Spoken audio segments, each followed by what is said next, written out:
Elise, e com ele a gente pode inclusive abordar essa questão e tentar entender quais podem ser os próximos passos. Ele já está aqui com a gente, o doutor Acácio Miranda. Doutor, como sempre, obrigado pela gentileza. Muito bom tê-lo sempre aqui na nossa programação. Bom dia. Bom dia.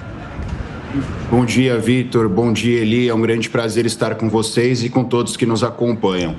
É uma informação preocupante essa, né, doutora Cássio, que eu trouxe agora, de resposta israelense a focos terroristas, né, como chama o exército de Israel no Líbano, possivelmente do Hezbollah, mas isso não foi nomeado, né, na nota que a gente acompanhou, enquanto a imagem de Gaza continua mostrando novas explosões sucessivas. A imagem até aproxima agora e a gente consegue ver a formação da coluna de fumaça instantes depois da explosão.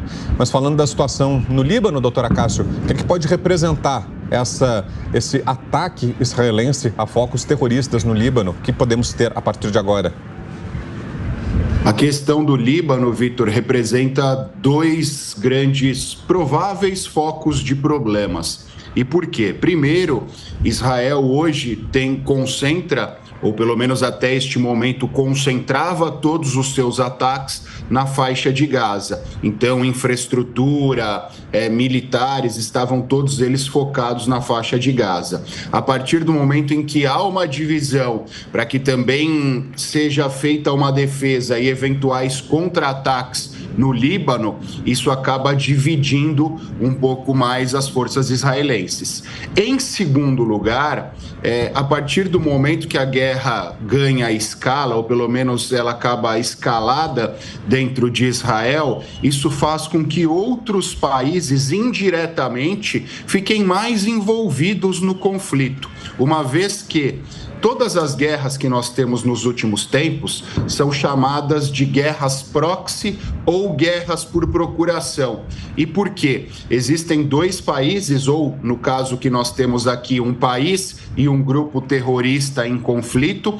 Este país, indiretamente, que é o caso de Israel, tem apoio dos Estados Unidos, da Alemanha, do Reino Unido, da França, ao passo que o Hamas e o Hezbollah têm apoio do Irã e da Síria, que por sua vez são apoiados pela Rússia. Então nós vamos inserindo neste conflito outros países, outras potências, outros recursos e principalmente outros interesses, o que faz com que a guerra ganhe não só em escala, mas ganhe também em infraestrutura e ganhe potencial para perdurar por muito mais tempo. Professor, como o senhor mesmo disse, se o Irã se envolver diretamente no conflito, isso levaria, por exemplo, os Estados Unidos a entrarem nesta guerra também, e aí, pensando de uma forma bem ampla, uma terceira guerra mundial? Um lado puxaria o outro, né? Exato. Eu acho que a Terceira Guerra Mundial hoje, ela está distante por uma razão triste, porém simples. As guerras, todas elas, são motivadas principalmente por interesses econômicos. E hoje ninguém tem interesse econômico em escalonar uma guerra no Oriente Médio. E por quê? Nós sabemos que o mundo, como nós o conhecemos, é muito dependente do petróleo e os grandes produtores de petróleo no mundo estão no Oriente Médio. Então, uma guerra generalizada ali faria com que o preço do petróleo aumentasse sobremaneira. Por isso que eu não acredito numa terceira guerra saindo dali neste momento. Em segundo lugar, Estados Unidos e Rússia, Irã, Síria, já estão inseridos nesta guerra. Eles só não estão oficialmente inseridos na guerra, mas eles apoiam cada qual o seu lado.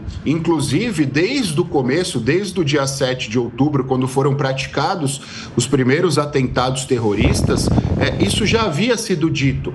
A estrutura usada pelo Hamas, especialmente para a produção de mísseis, ela se deu a partir do Irã e da Síria. Então, a Irã, Síria, Rússia e do outro lado, Estados Unidos já estão no contexto de guerra, por mais que ninguém vá dizer neste momento que está em guerra.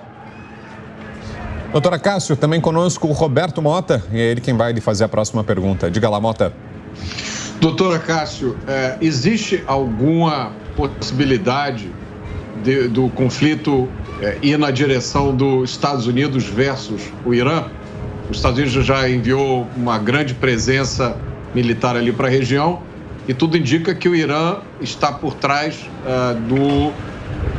de alguma forma, do ataque do Hamas. Existe alguma possibilidade desse conflito escalar nessa direção? Eu acho que diretamente, neste momento, não, Mota.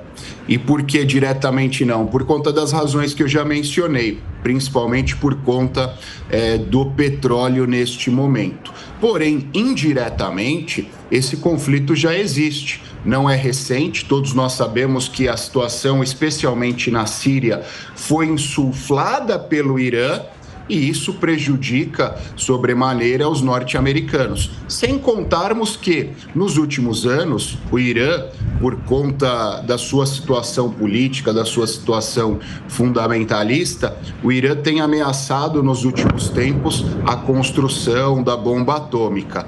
Então, eu acho que os Estados Unidos ficarão, durante todo o tempo ali na retaguarda, o envio daqueles porta-aviões, de toda aquela estrutura para a região, é um gesto simbólico, é um recado ao Irã e aos outros países que, caso eles entrem no conflito, caso eles escalonem o conflito ou caso eles façam ameaças mais contundentes, os Estados Unidos estão prontos para agir. Mas nesse momento eu acho que são recados de lado a lado. Nós não teremos nenhuma ação concreta, nós não teremos nenhuma atuação concreta. Hamas, Hezbollah e a situação de Israel já está consumindo bastante energia de todos os envolvidos por ali. Falando em consumir energia, doutor Cássio, é justamente isso que eu ia lhe perguntar na sequência. Enquanto a gente segue acompanhando as imagens que chegam de Gaza e numa tomada mais aberta que foi mostrada anteriormente, a gente conseguiu ver que são vários os focos de incêndio, de fumaça e que os estrondos continuam sendo ouvidos, né? A gente acaba de conseguir escutar mais uma vez o barulho de explosão, ou seja, os ataques estão acontecendo de forma coordenada, em sequência, muito possivelmente ataques vindos de Israel contra focos do Hamas na faixa de Gaza. Olha essa imagem mais aberta, é impressionante, né? A gente consegue ver várias colunas de fumaça formadas, todas elas em possíveis alvos dos ataques que foram feitos. Então a gente vê, doutora Cássio, que é uma força muito grande, né? Que está sendo gasto muito dinheiro de lado a lado, né? Por parte do Hamas e seus financiadores e por parte de Israel também. Há muita munição envolvida e de lado a lado tem uma disposição grande de continuar esse confronto. Pergunto ao senhor, doutora Cássio, é claro que é difícil fazer qualquer exercício de futurologia e prever, mas até onde vai a capacidade dos dois lados, de lado a lado, do Hamas e de Israel, de manter os ataques e os bombardeios nessa intensidade que a gente está acontecendo, num ritmo quase diário de bombardeios e ataques que não param em momento algum? Até onde vai a capacidade dos dois de sustentar essa guerra, doutor? Por isso que nós comentamos lá atrás, Vitor, da guerra proxy ou da guerra por procuração, porque os recursos, a rigor, não são do Hamas e Israel um pouco menos, mas Israel também depende de ajuda indireta. Então, enquanto esses parceiros indiretamente tiverem condições e tiverem de interesse de suprir essa necessidade, a guerra permanecerá. E é importante nós ressaltarmos que há a imagem da faixa de Gaza, mas o ataque nesse momento se dá de lado a lado. Ainda são disparados mísseis da faixa de Gaza em direção a Israel. Nós não temos essas imagens de Israel por conta do Iron Dome. Por mais que o Iron Dome não seja 100% efetivo, ainda são feitos ataques pontuais de lado a lado. Então a guerra vai permanecer, essa estrutura permanece nos próximos dias. Eu acompanhei há pouco aqui, numa gravação, meu amigo comandante Robson Farinazzo falando sobre o ataque terrestre, e hoje a dificuldade que Israel tem, uma das dificuldades que Israel tem é essa. Primeiro, estruturar esse ataque terrestre, uma vez que não há um monitoramento 100% efetivo dos túneis que o Hamas dispõe na faixa de Gaza. Em segundo lugar, há um problema posterior que é, a partir do momento que Israel tomar o controle militar da faixa de Gaza, qual será a alternativa ou quais serão as alternativas para a gestão da faixa de Gaza? Então, nesse momento, tanto para Israel e para o Hamas com um pouco menos de controle, é válido ir mantendo essa situação. 10h26. E, doutor, levando em conta já isso que o senhor está falando, não fica muito claro, né, que até que ponto os israelenses têm conhecimento sobre os guardas na faixa de Gaza. Como você mesmo disse, a questão dos túneis, tudo. Então, por isso essa ofensiva terrestre, ela está sendo muito bem estudada. E pode ser que ela não aconteça de forma terrestre também. Exato, Eli. Ela está sendo muito bem estudada por conta da dificuldade dos túneis.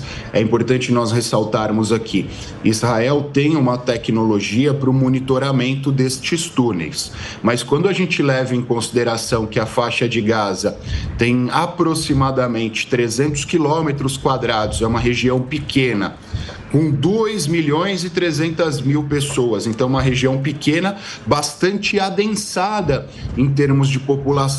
E embaixo disso, nós temos 500 metros lineares de túneis, aliás, 500 quilômetros lineares de túneis. Então, há toda uma complexidade. É um metrô ali, até um apelido que se dá, que é o metrô de Gaza ali embaixo. É equivalente, é maior até que ao metrô de Londres, por exemplo, que é a cidade que tem a maior linha metroviária do mundo.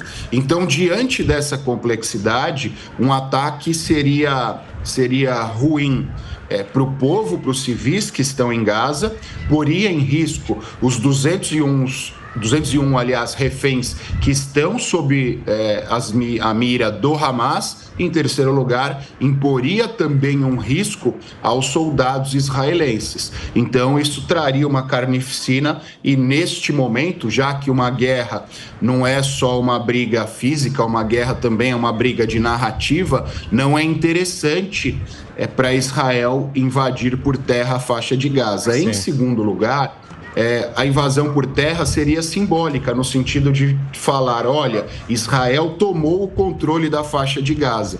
Mas a partir do momento que Israel tem o controle da faixa de Gaza, quais são as alternativas? Israel fazer a gestão da faixa de Gaza, manter a faixa de Gaza sob intervenção militar, estimular novas eleições democráticas? Há uma série de dúvidas também neste momento.